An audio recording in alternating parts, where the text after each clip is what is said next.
Those bells are hard as fuck.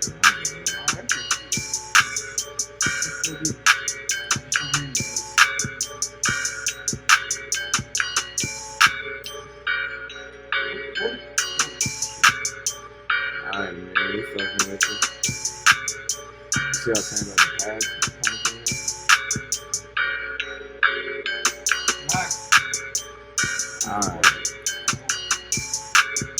Alright, man, so I ain't gonna lie, those bells are hard as fuck, bro. But yeah, so that's sounding like the melody. The melody is hard, but there's definitely some stuff to work on and some notes I took listening before too. So I'm gonna kind of start with like the levels and stuff. So while the melody is hard as hell, like your levels are a little bit like redlined and clipped for sure. So like taming the bass, I think, is the biggest thing, because we're sitting here in person wondering like where's the sub. Like I think your bass is so loud and eating up so much energy that you can't hear it. And there's like different ways to turn it up. So it sounds like you're just turning up the bass to make it louder, as opposed to like saturating it and bringing out the bass, which I want to like show you how to do, because I think that'll help clean up the beat more than anything.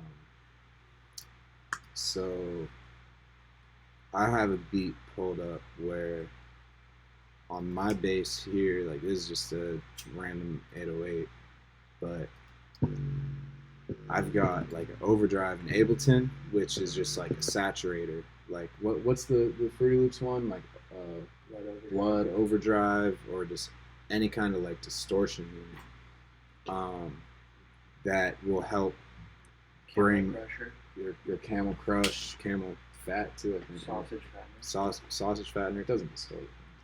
There's a lot of it, but I think to make you be able to hear your bass, especially through like laptop speakers and other things, is saturated. So if I was to take that saturation plugin off of my bass, it's just like low and kind of hard to hear. But when you turn it on, it like brings out like the overtones and like the harmonics of it.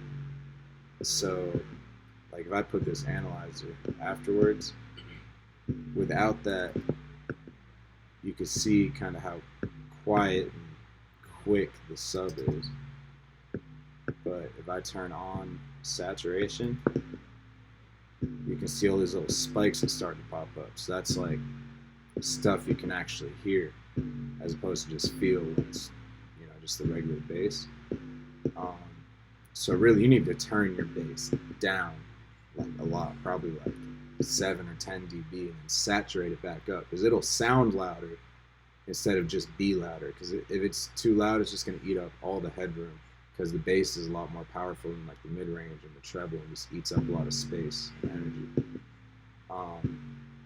Also, I would say is if you were to like take your beat and like literally, in Fruity Loops it's a little bit different if that's what you're using, but like when I make a beat, I'll just make it at whatever levels sound good at first, but then I'll take everything and go to the mixer and turn everything down. Like you can see how these tracks are all negative 10 dB, so they all started at 0, but then I just bring my whole beat down, like, so pretty much it'll be redlining, and then it just bring everything down into the green, because then you'll be able to like get your kick and your snare to be actually louder than the rest of the sound, so they can punch through.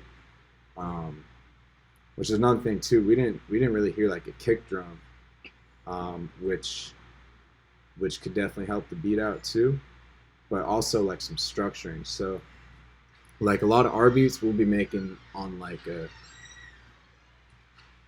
really like a structure. It'll be like a 4 bar intro, and then 12 bars of verse, like so like 4 bars of intro type thing, and then 12 bars of verse, and then 8 bar for a hook. So if you make your beat like intro 12 8 12 8 in like two kind of distinct parts, it'll help a rapper know what's the verse and what's the hook.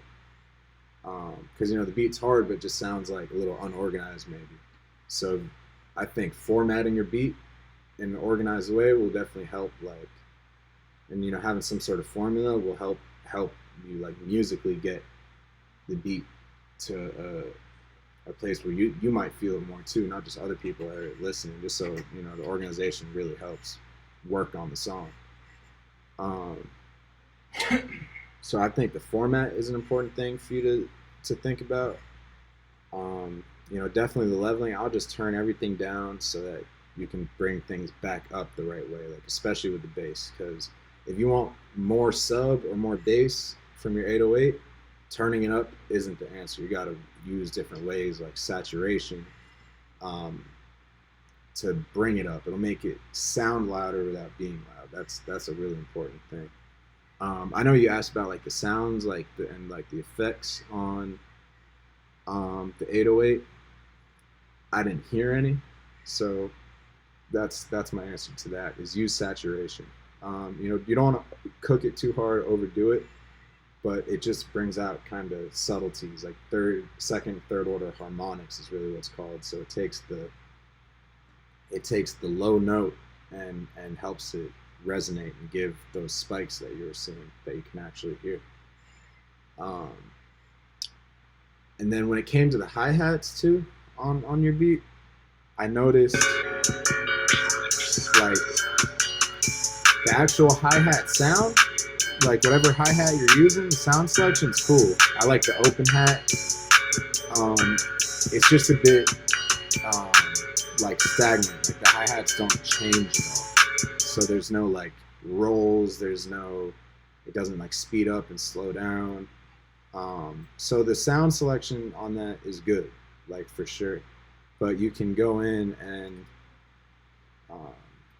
on like your piano roll, make like little rolls with your hi-hats and different notes. So you know what I'm saying? Like just give it some variation. So even if you just kept it straight, like the for like 4 or 8 bars, and then for the next 4 bars have the hi-hat start to switch up, it'll add like it'll just add more like movement to the beat, so it doesn't just sound like the same thing. So even if the melody stays the same, everything stays the same, but your hi-hats start to move around and get different notes on your hi-hats and little rolls, it'll like make the beat sound more interesting. So you won't get sick of it. Or rappers listening to it over and over, it'll create some more energy just to help carry it. And then also having like a kick drum drop after like 8 bars, or maybe just in the hook, but somewhere can definitely help lively up the beat. And one thing too, so like I said, those bells, that like main melody, that's just really hard as fuck. Like I can't get around that. But maybe after like 8 bars, so like if you had it like 12 bar, 8 bar, 12 bar, 8 bar, if you did like the last 4 bars or even the hook section, one of the two, if you put like a pad behind it that went with it,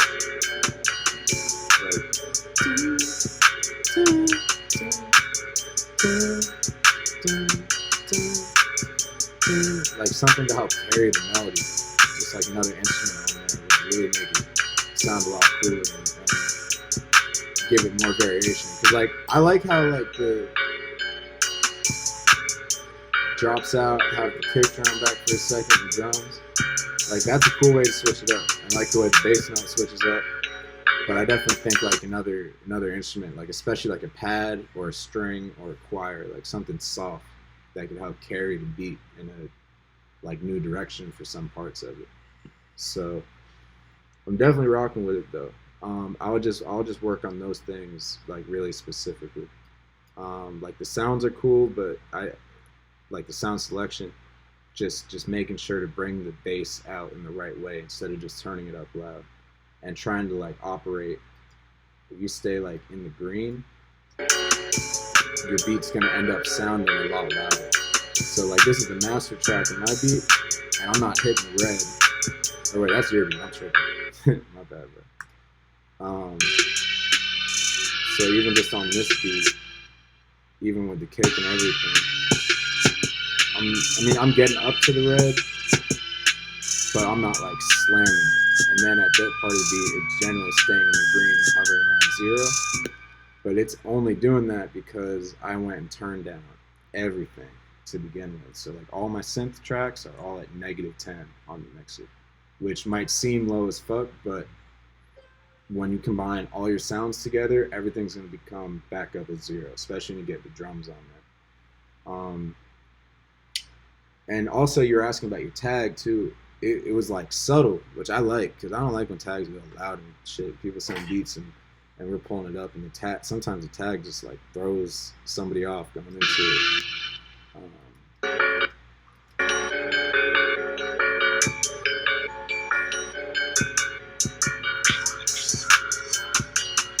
Like it's cool. Like honestly, it could be a little louder because I can't understand what it's saying, but it sounds like an audio effect. Like it adds to the beat in a cool way, or something I could hear over and over on different beats, and it could be like a signature, just little sound more than like Young Hoodoo on a track. Like I don't want to hear that on every beat, but a sound like that sounds cool. And you can even put that in the beat multiple times. So like if you have like it at 12/8, 12/8 on the structure, you could have that hit every time the verse starts again without it being obtrusive because it's more like a sound effect. But you could definitely turn it up. So it's a cool tag. I wish I had a tag. If I had one, I would want to do something like that. So, um, yeah, man, rocking with you. So keep it up. Keep working on it. The melodies are dope. Just I would say just work on the leveling and try saturating your sub. Try variating your hi hats, and try to start incorporating a kick drum in. With the right structure so that all those things combine together to really help create some movement in the beat. But yeah, man, sounding good overall, and rocking with you.